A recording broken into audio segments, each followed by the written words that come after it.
lisez de toute urgence Défaire le parti des médias. Le livre de combat pour une presse vraiment libre.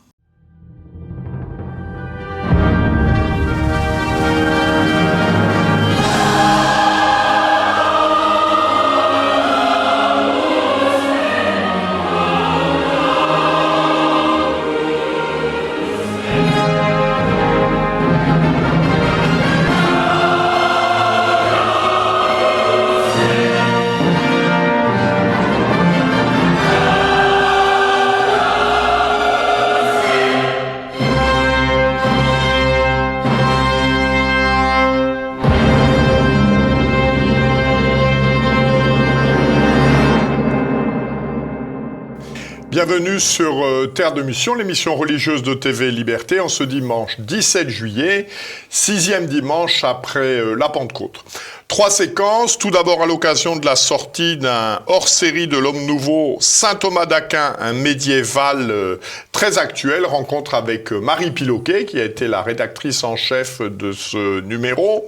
Ensuite, comme vous le savez, la Cour suprême aux États-Unis a annulé l'arrêt dit Roe versus Wade, qui interdisait aux États américains d'interdire, c'est le cas de le dire, l'avortement. Donc Aliette Espieux, porte-parole de la Marche pour la vie, viendra avec nous analyser cet événement.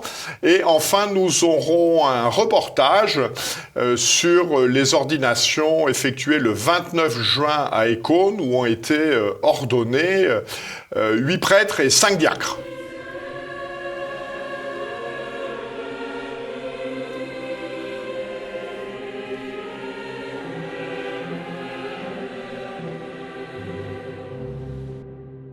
Bonjour Marie Piloquet. Bonjour Jean-Pierre, bonjour. Vous avez été rédactrice en chef d'un hors-série de l'Homme Nouveau intitulé Saint Thomas d'Aquin, un médiéval très actuel. Alors, quelle est l'actualité de Saint Thomas d'Aquin? Pourquoi s'intéresser à un philosophe et théologien mort en 1274? Alors la première raison de ce hors-série, c'est le triple anniversaire qui se profile. En 2023, nous fêterons le 700e anniversaire de sa canonisation. En 2024, le 750e anniversaire de sa mort, qui survint à Fossa Nova en 1274. Et en 2025 plutôt, nous fêterons le 800e anniversaire de sa naissance. Donc voilà, donc ce triple anniversaire jubilaire, c'est un anniversaire pour l'ordre des Dominicains, bien évidemment, auquel appartenait saint Thomas d'Aquin, mais aussi pour nous laïcs, qui avons une occasion de nous plonger, de nous replonger dans la vie et l'œuvre de l'Aquinate. Donc ce hors-série, c'est un peu une occasion de faire nôtre son héritage. Et puis, c'est aussi un prétexte, ces dates, puisque le titre de ce hors-série nous le suggère, un médiéval très actuel. En fait, saint Thomas est de son temps, mais il est aussi de tous les temps. Son œuvre est d'une actualité ébouriffante, d'une pérennité incroyable, tout simplement parce que la vérité n'est jamais dépassée, qu'il a passé toute sa vie à la chercher, pour la mettre en mots, la proposer, l'offrir à ses frères d'abord, puis au monde. Donc voilà, saint Thomas, en fait, n'a pas pris une ride. Pouvez-vous nous donner quelques éléments de sa biographie ? Eh bien, entre 1225 et 1274, saint Thomas a passé sa vie entre la France et l'Italie, tout simplement. Il a été très vite attiré, jeune, par les choses du ciel. La grande question qui a rempli son enfance et son adolescence, c'était « Qu'est-ce que Dieu ?» Eh bien, il a consacré sa vie à y répondre. Donc, il est entré dans l'ordre des Dominicains, donc, qui avait été fondé juste une vingtaine d'années auparavant. C'est un esprit religieux qui correspondait bien à ses aspirations, puisqu'il alliait la contemplation et l'apostolat. Donc il sera l'élève de saint Albert le Grand à Cologne et à Paris. Un saint Albert le Grand qui d'ailleurs décèlera très vite la qualité de son élève. Et un étudiant qui lui parlait de ce bœuf muet de Sicile, parce que saint Thomas ne parlait pas, parlait très peu. Et il lui répondra, eh bien, bientôt tout le monde entier entendra mugir ce bœuf. Eh bien, dans les 20 années qui suivirent, ce bœuf a mugi, effectivement, dans les universités européennes, dans les studiums des Dominicains. Donc une grande 20 ans d'apostolat, au gré des nominations de ses supérieurs, au gré aussi du bon vouloir des papes, parce que certains l'ont retenu à leur côté.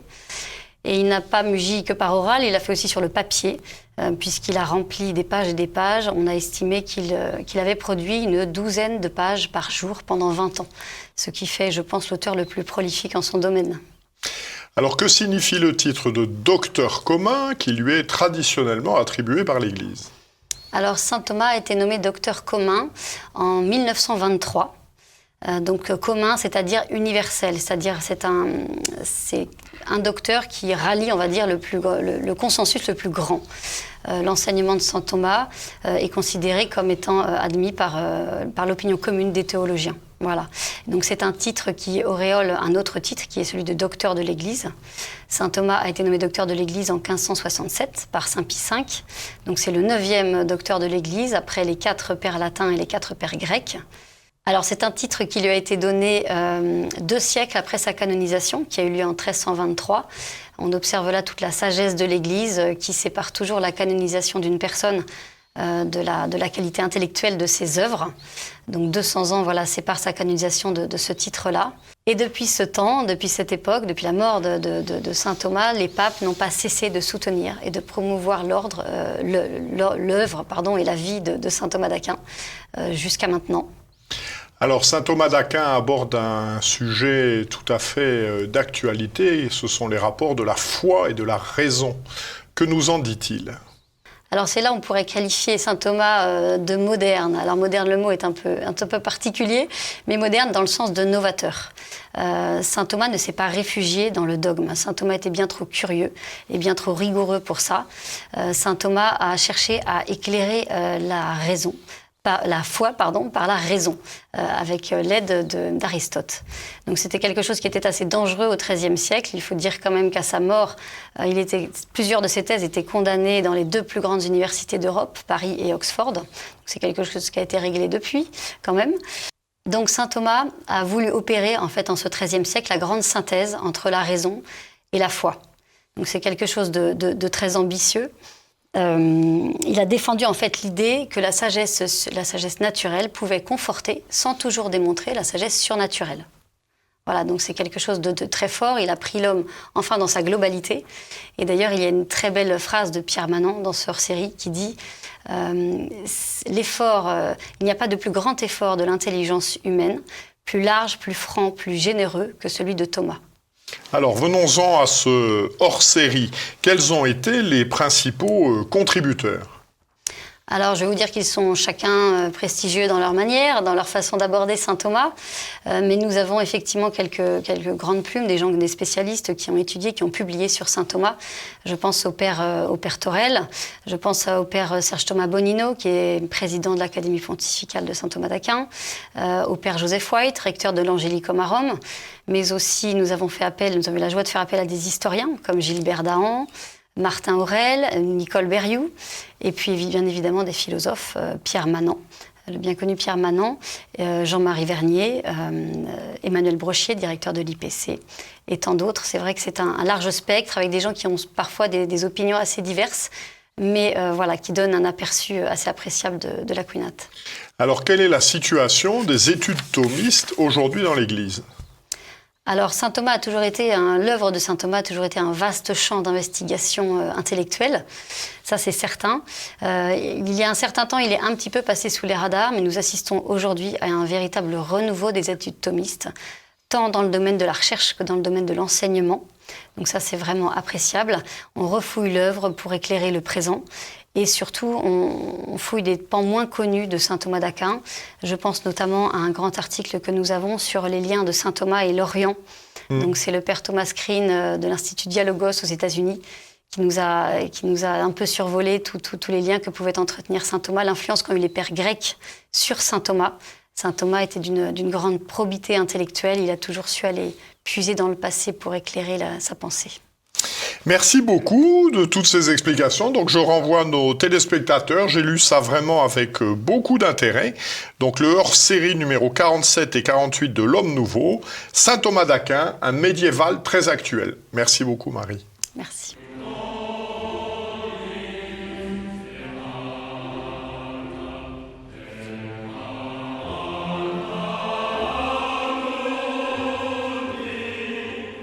Bonjour Aliette Espieux. Vous êtes Bonjour, donc porte-parole de la Marche pour la vie et vous venez nous donner des nouvelles du combat pour la défense de la vie humaine innocente. Alors nous avons de bonnes nouvelles qui nous arrivent des États-Unis. Quelles sont-elles ? Alors les bonnes nouvelles qui arrivent des États-Unis, c'est effectivement que la Cour suprême a aboli la jurisprudence de Roe versus Wade, et donc depuis ce grand coup de la Cour suprême, les États aux États-Unis sont donc libres de pouvoir abolir l'avortement. Et en fait, depuis ce grand coup de la Cour suprême, une quinzaine d'États déjà ont aboli l'avortement. Donc c'est une immense victoire. C'est incroyable de voir une belle avancée aux États-Unis du mouvement pro-life. Alors, quelles sont les raisons de cette victoire ? Plusieurs. En fait, l'avortement, c'est un sujet qui a toujours été le sujet, le fer de lance de toutes les présidentielles aux États-Unis. Et depuis 73, les présidents qui se sont succédés ont tous pris l'avortement en étant pour ou contre, comme étant leur force dominante, leur force principale. Tous les présidents ont essayé de modifier la Cour suprême pour pouvoir accentuer le droit à l'avortement ou pour pouvoir revenir sur un droit à la vie à naître.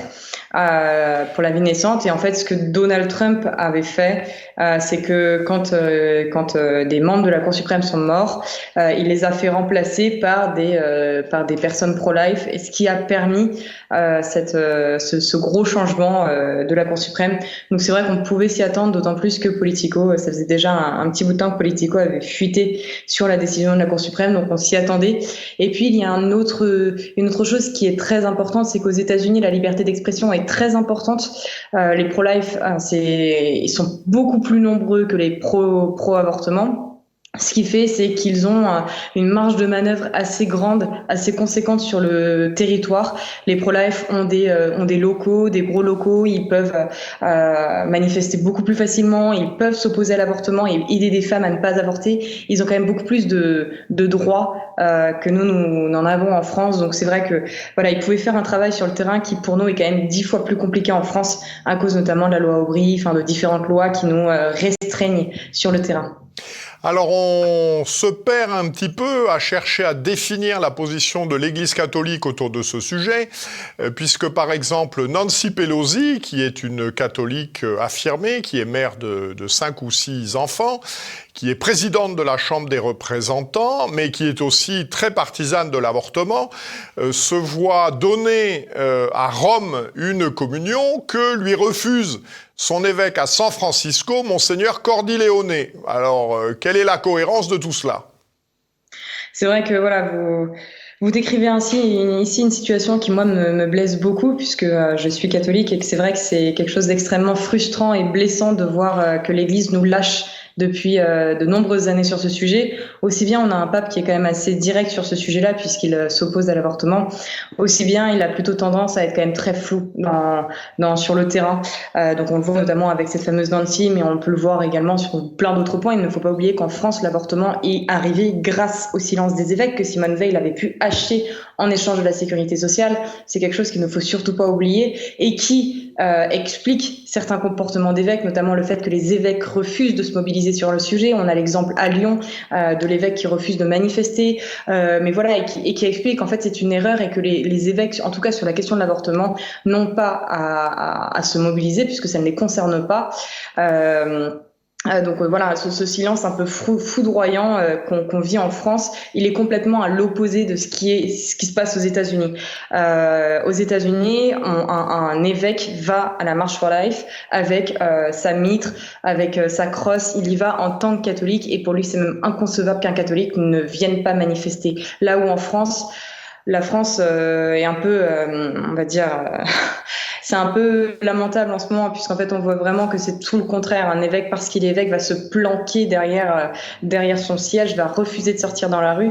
Et pour moi, il y a un des symptômes qui est assez révélateur, malheureusement, c'est qu'on l'a bien vu avec Monseigneur Aupetit, qui a refusé, qui n'a jamais manifesté auprès de nous pour les grandes marches pour la vie, et qui a manifesté cette année après avoir été démis de ses fonctions à l'archevêché de Paris. Donc voilà, pour moi, il y a quelque chose d'extrêmement flou, un abcès qu'il va falloir crever. Je ne sais pas comment on va le crever, mais il va falloir le crever et rappeler à nos évêques, ils sont nos pasteurs, et qu'en tant que pasteurs, ils doivent nous mener sur le chemin tel que nous l'a décrit et ordonné le Christ. Donc c'est vrai que voilà, c'est quelque chose d'extrêmement affligeant, attristant, mais ce n'est pas parce qu'ils nous lâchent que nous lâcherons le combat. Alors, quelle leçon peut-on tirer pour la France de cette victoire américaine ? Alors, on peut en tirer une grande leçon dans le sens où on a souvent eu tendance à critiquer les États-Unis parce qu'ils étaient les premiers à nous pousser dans cette espèce de roue libre vers le progressisme. Donc les États-Unis ont été les premiers à légaliser l'avortement, la GPA, la PMA, l'euthanasie, enfin voilà, tout un tas de lois atroces qui sont nées par les États-Unis et qui sont arrivées ensuite dans les pays d'Europe. Ce que j'espère aujourd'hui, c'est parce que les États-Unis fait enfin une vraie avancée en mettant en place une loi pro-life, en défendant la vie plus qu'en la détruisant. J'espère que les États-Unis vont encore une fois, cette fois-ci, influencer les pays d'Europe, mais cette fois-ci dans le bon sens du terme. Alors, chacun aura noté que lors de son discours de politique générale devant le Parlement, Elisabeth Borne n'a quasiment pas parlé des questions sociétales, l'avortement, l'euthanasie, la PMA, etc. Quel pronostic faites-vous sur la politique sociale, la politique sociétale plutôt, du quinquennat qui s'ouvre ? Est-ce que ça va être un axe majeur de la présidence d'Emmanuel Macron, ou est-ce que ces sujets vont être abandonnés, selon vous ? Alors effectivement, Elisabeth Borne n'en a pas parlé dans son fameux discours, c'était il y a une semaine, mais bon, évidemment, on a quand même eu Aurore Berger qui s'est rattrapée sur ce sujet-là. En fait, si Elisabeth Borne ne s'est pas prononcée à ce moment-là dans ce discours, on sait malheureusement qu'elle avait déjà eu le temps et l'opportunité de se prononcer sur l'euthanasie et sur l'avortement. Elle est évidemment malheureusement favorable à ces deux questions-là. Elle s'était même farouchement opposée à la décision des États-Unis et elle avait dit que c'était très important d'inscrire l'avortement dans la Constitution française. Malheureusement, on s'attend. Nous pensions, alors nous savions qu'il y aurait une revanche assez violente en France après la décision de la Cour suprême, mais on ne s'attendait pas aussi bien à ce que ce soit aussi rapide et nous pensions vraiment que la première proposition de loi du gouvernement serait sur l'euthanasie. On s'est trompé malheureusement. Dans tous les cas, que ce soit l'euthanasie ou l'avortement, on a affaire vraiment à deux lois qui sont inhumaines.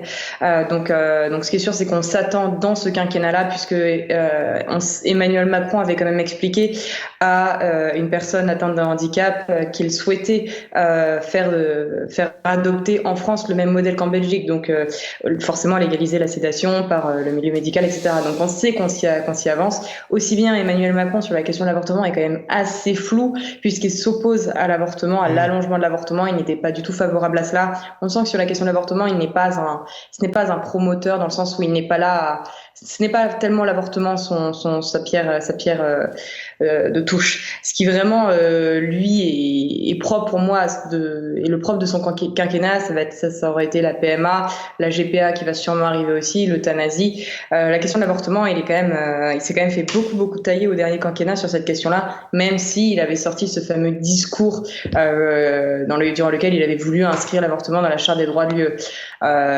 Cependant, il ne l'a même pas proposé puisqu'il sait très bien qu'il s'attend à un refus catégorique de 3 pays qui empêcheront l'inscription de la Constitution dans la charte des droits de l'UE. Voilà, mais voilà, et de la même manière qu'en France, nous savons que nous allons devoir nous battre de façon assez violente durant ces 5 années par rapport à ces deux sujets que sont l'avortement et l'euthanasie.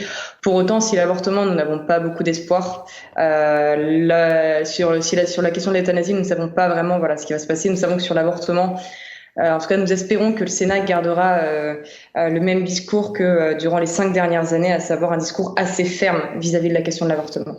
Très bien, merci beaucoup et nous espérons que nous aurons l'occasion de vous accueillir d'ici la prochaine marche pour la vie qui aura lieu au mois de janvier prochain. Merci beaucoup, Aliette.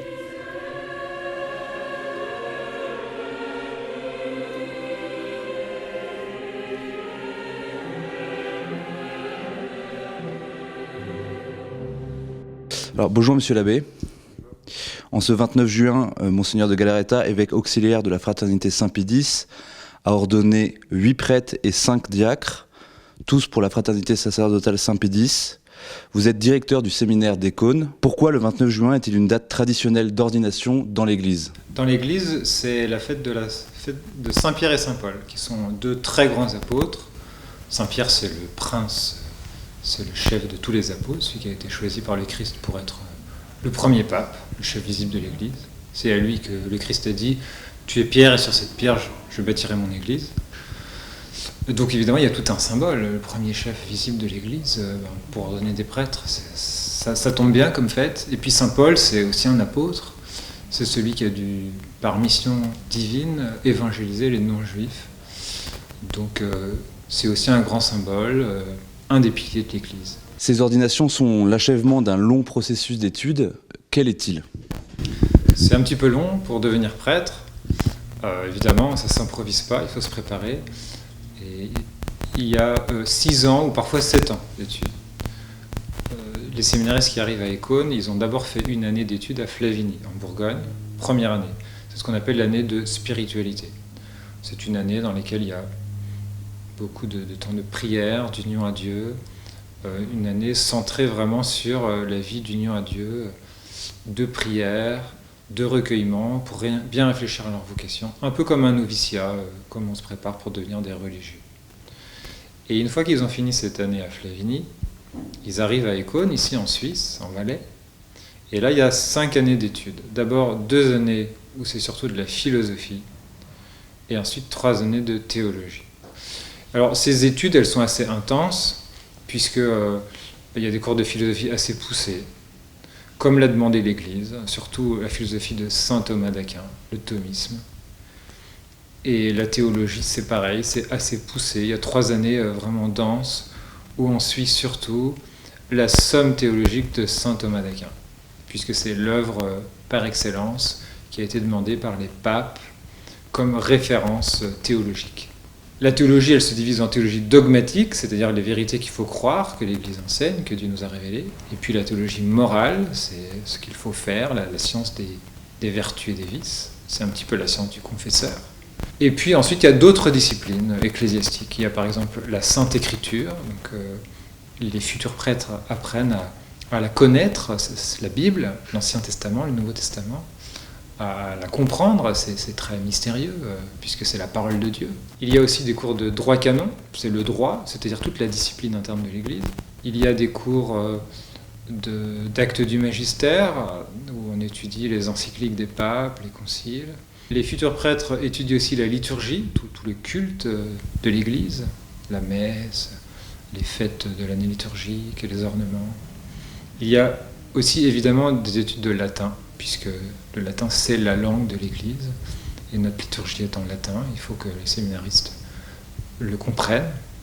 Il y a des études d'apologétique, de comprendre que la religion catholique c'est la vraie, des études de théologie de l'Église, comprendre cette société surnaturelle que le Christ a fondée. Et puis il y a aussi des cours de pastoral, c'est-à-dire comment concrètement, quand le prêtre exerce son apostolat, comment est-ce qu'il doit faire, comment est-ce qu'on fait pour baptiser, pour prêcher, pour s'occuper des âmes et les conduire au ciel. Alors nous sommes ici dans le séminaire de la Fraternité sacerdotale Saint-Pédis, le séminaire d'Écône. Quelles sont les fonctions et la raison d'être propre d'un prêtre de la Fraternité sacerdotale Saint-Pédis ? Les prêtres que nous formons ici à Écône sont des prêtres catholiques, dans toute l'extension de ce mot, c'est-à-dire des hommes de Dieu qui sont chargés d'abord de célébrer la messe, c'est-à-dire de renouveler le sacrifice du calvaire, le sacrifice du Christ le vendredi saint, et puis de prier. Le prêtre prie son bréviaire, ce qu'on appelle la prière de l'Église chaque jour, et ensuite il donne les sacrements. C'est l'homme de Dieu et il a pour but d'être l'intermédiaire entre Dieu et les hommes.